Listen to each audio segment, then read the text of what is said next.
नमस्कार दोस्तों, कैसे हो गाइस। आपका अपने YouTube चैनल हिंदुस्तान स्पेशल में हार्दिक अभिनंदन।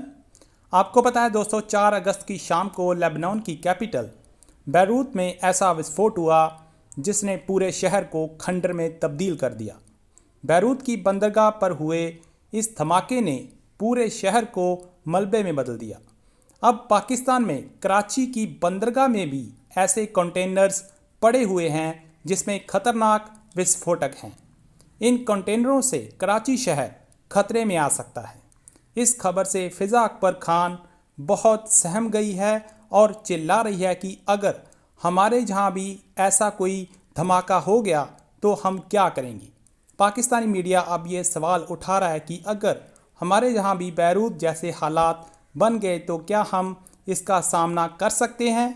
आज की वीडियो में फिज़ा अकबर खान और बाबर ने और क्या कहा, तो चलिए दोस्तों आज की वीडियो की तरफ चलते हैं। कराची में बैरूत जैसे धमाके के खतरे की बाज़गर सुनाई दे रही है। अब उस धमाके की वजह बताई जाती थी एक्सप्लोसिव गुड्स हैं जो कि धमाके की वजह बनी, यानी धमाका खेज मवाद वहाँ पे रखा गया था। अब अगर कराची में ऐसे खतरे की बाज़गर सुनाई दे रही है तो अब आप भी सोचेंगे कि कराची में आखिर ऐसा क्या मवाद हो सकता है जो कराची पोर्ट पर हो जो कि ऐसे धमाके की खुदा ना ख्वास्ता वजह बन सकता है। अब पहला सवाल सबके जहन में यही आएगा कौदा बाबर साहब कि अगर बैरूत जैसे धमाके की खतरे की बाज़गर सुनाई दे रही है तो उसकी ऐसी वजह क्या हो सकती है, क्योंकि वहाँ पे तो एक्सप्लोसिव गुड्स था। यहाँ पर ऐसी क्या चीज़ है जो कि हो सकती है धमाके की वजह बन सकती है।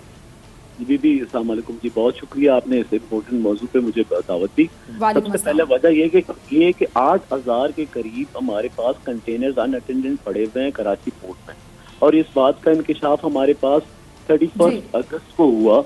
हमारी जब मैरीटाइम अफेयर्स कमेटी की मीटिंग चल रही थी तो मैंने वहाँ पे क्वेश्चन रेज किया कि बताइएगा कि खुदा ना खास्ता ऐसा कोई, जैसे आपको पता है कि पेंडेमिक का सीजन चल रहा था और ये कोरोना वायरस की वजह से हमारे मीटिंग्स नहीं हो रहे थे, तो मैरीटाइम अफेयर्स का बहुत अरसे बाद ये पहली मीटिंग थी जिसमें ये बताया गया हमें पोर्ट अथॉरिटी की तरफ से कि 8,000 अनअटेंडेंट जो क्या कहते हैं हमारे पास कंटेनर्स पड़े हुए हैं जो कई सालों से पड़े हुए हैं, यानी कि 20-25 सालों से वो अनअटेंडेंट पड़े हुए हैं, और उनका कोई यानी कि पोर्ट की तरफ से बहुत सारे लेटर्स लिखे गए हमारे लोगों को, क्या कहते हैं एफबीआर वालों को, इनको कस्टम वालों को, कि उनको उठा के ऑक्शन करा दें, उनके जो ओनर्स हैं उनको कांटेक्ट करके उनको पोज ऑफ करवाएं, लेकिन वो नहीं हुए। तो इस चक्कर में अब इन्होंने फिर जब वाकया हुआ बैरूत वाला तो पोर्ट अथॉरिटी ने खुद से ही वहां पर जब जांच पड़ताल की तो पता चला कि उनमें से 9 कंटेनर्स ऐसे हैं जो आतिश की मादा जिससे हम कहते हैं ना वो उसमें आग लग सकती है। ठीक है, जब इतनी खतरे की घंटी बज चुकी है और आप इतनी ये बड़ी बात कर रहे हैं, इतना बड़ी एक न्यूज़ सामने आ चुकी है, उसके बावजूद अब इसको हटाने की जिम्मेदारी किसकी? अगर धमाका के मवाद वहाँ पे वाकई मौजूद है तो क्या हम अफोर्ड कर सकते हैं बैरूत जैसे धमाके? नहीं कर सकते हम अफोर्ड। यही तो दीदी कह रहा हूँ, कल एक आग लगी हमारे पास, उसमें आपने देख लिया हमारे जो चेयरमैन पोर्ट है वो भी खुद भी जख्मी हुए। तो यही तो हमारा इशू था उस दिन। ये देखें, ये तो मैंने क्वेश्चन रेज किया कि बताएं कि कोई ऐसा है या नहीं है, तो उसमें पता चला कि 9 के करीब डेंजरस जिसको कह सकते हैं हम लोग उस तरह के कंटेनर्स पड़े हुए हैं। अदरवाइज 8,000 कंटेनर्स और 1.5 लाख पैकेजेस पड़े हुए हैं कराची पोर्ट में जो अनअटेंडेंट हैं, और वो 20-25 सालों से पड़े हुए हैं। This is the responsibility of customs कि वो इसको क्लियर कराएं। इनको अगर कोई नहीं है उनको वो मिलता तो वो ऑक्शन कराएं, उनको बाहर निकालें। पोर्ट की एफिशिएंसी इफेक्ट हो रही है, ये पाकिस्तान की इकोनॉमी का मैटर है, इसमें बहुत सारे लोगों की जानों का सबसे बड़ा इम्पोर्टेंट चीज ये है कि लोगों की जिंदगियों का मसला है, इसको हटाना चाहिए। लेकिन मैं देख रहा हूँ पिछले 31 लेके आज तक बहुत बड़ा मसला है। लेकिन अभी अच्छा, मेरा एक सवाल, ठीक है, अच्छा कौदा बाबर से मैं आपको इंटरप्ट नहीं करना चाह रही थी, आप बड़ी रवानी से बड़ी इंटरेस्टिंग बात बता रहे थे, मैं सुनना चाह रही थी, नाजरीन तक पहुंचाना चाह रही थी। ये ज़रा बताइएगा कि इसको हटाने की जिम्मेदारी किसकी है? मतलब आपकी नज़र में हु इज़ रिस्पॉन्सिबल जो अपनी जिम्मेदारी नहीं पूरी कर रहा?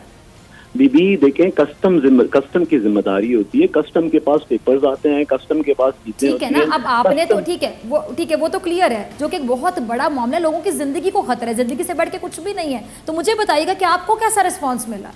बीबी मैंने तो आपसे यही कहा कि कस्टम वालों से काम था ये करने का, नहीं किया। पोर्ट अथॉरिटी ने अपनी तरफ से काम कर दिया, हम पोर्ट की तरफ से मुतमैन है।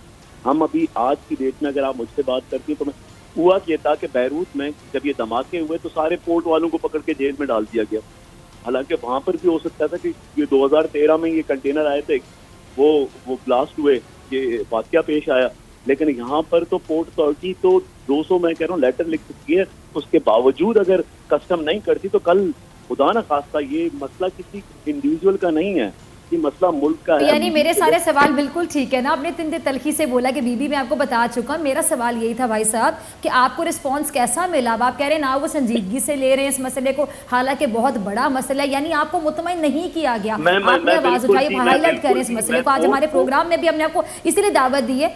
जी जी, लेकिन कस्टम वालों से आप मुतमईन नहीं है ना, मुझे आपकी बात की समझ आ रही है। मैं पोर्ट के बयान से बिल्कुल मुतमईन हूँ, लेकिन मैं आज भी FBR जो कस्टम काम है उनके, जो वहाँ हैं, जो रिस्पॉन्सिबल हैं, उनके रवैये से आज भी मुतमईन नहीं है।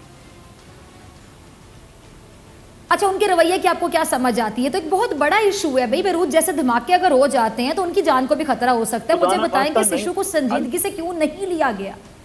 बीबी यही कह रहा हूँ, खुदा न खास्ता ऐसे धमाके इंशाल्लाह नहीं होंगे, हमें पैनिक फैलाने की भी जरूरत नहीं है, ऐसे धमाके इंशाल्लाह नहीं होंगे, लेकिन ठीक है, लेकिन एक अलार्मिंग सिचुएशन तो हो सकती है। जी जी, उनकी जिम्मेदारी है कि वो इन चीजों को क्लियर करते। मैं आपसे कह रहा हूँ ये आज का मैटर नहीं है, ये 25 सालों का मैटर है।